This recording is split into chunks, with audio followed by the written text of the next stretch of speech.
Jai Shri Ram Bandhu. It's been quite a while that I've come to you with a new idea, a new opinion on what's happening all around us. And today I wanted to share my impressions on Prime Minister Narendra Modi's visit to Ladakh yesterday. Some of you would be watching this video a little while later. So, yesterday means July 3, 2020.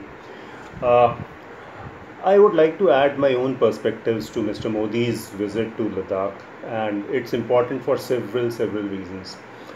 The number one reason from a domestic political point of view is obviously that it's a slap on the cheeks of Pappu Gandhis like like Rahul Gandhi and a few other Indian politicians, primarily from the Congress, who wanted Modi to utter the word of China. So while Modi was smart enough not to fall into the trap of uttering the word China, because that would have exacerbated matters, he went ahead and visited the theater of all the activities that happened last month in Leh itself.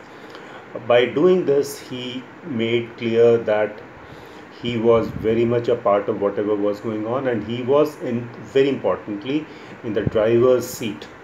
So that's the domestic political point of view insofar as Ladakh is concerned. Mercifully, no other party except Congress raked up the issue of the Chinese so-called intrusion in Ladakh. Even Mayawati, who's one of the principal opposition parties in Uttar Pradesh, she also said that she was with the BJP and the government on this matter. Not even NCP, which is a partner to Congress in Maharashtra, not even Shiv Sena, not even other parties, even in Madhya Pradesh and elsewhere.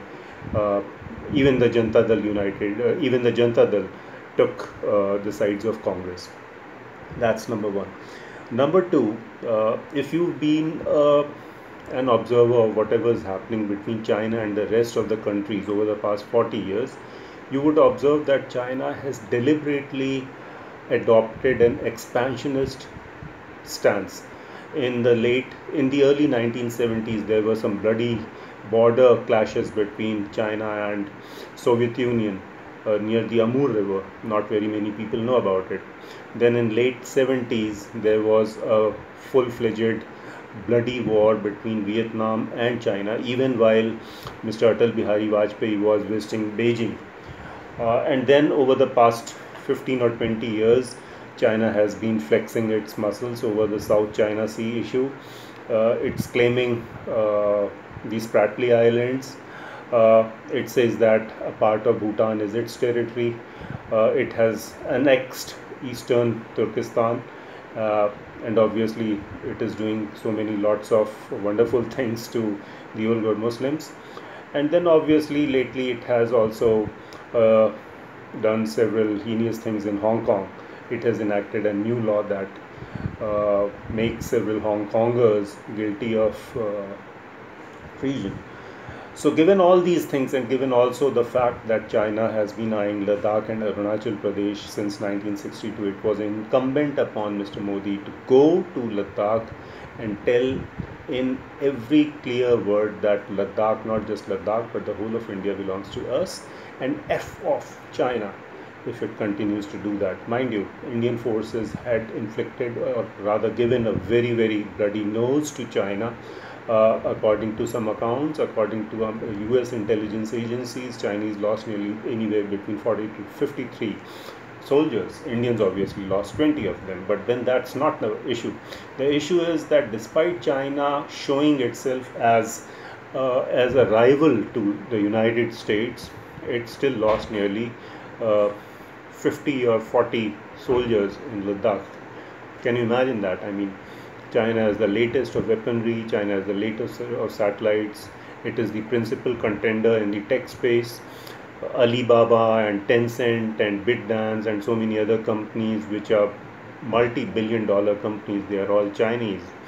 China is the world's biggest country with nearly, I think, 300 crore people, if I'm not mistaken. So to give a bloody nose to China itself is a huge thing. So Mr. Modi was there in Ladakh to reassure the forces that the political leadership is with them.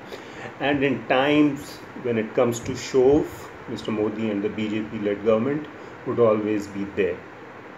So that's the biggest message that Mr. Modi has given domestically. In terms of international politics, Mr. Modi has perhaps signaled his willingness to take on a role to lead the rest of anti-China in Asia and also Europe and also obviously America. But then he needs to tread with caution, because it's one thing to sound bellicose and another thing to actually become bellicose. The West would definitely, particularly the United States, would definitely like Mr. Modi and India to adopt a more bellicose attitude towards China. Maybe they would like us to even fire a few missiles at China, but that would be a foolish thing to do. So right now it is a very, very sensitive thing for us. We need to sound bellicose, we need to sound aggressive, we need to show our political will, while at the same time we also need to show that we still are friendly. After all, we share nearly 3,000 kilometers of border with China, and we cannot afford to be inimical to our neighbors, whether it is China or whether it is Bhutan or whether it is United States. But we still are losing track of another important thing. You remember nearly a couple of years back, the one of the generals of Indian Army had said that India can fight two wars on two fronts. One is Pakistan and obviously in China. Obviously, this general did not name the countries, but it's apparent whom he was referring to. So what does this all show? It shows that we have now the capability of taking on two countries like Pakistan and China. But it still is debatable whether that engagement would be local or whether it can be a full-fledged conventional war. I won't like to get into that because that's the domain of the military experts.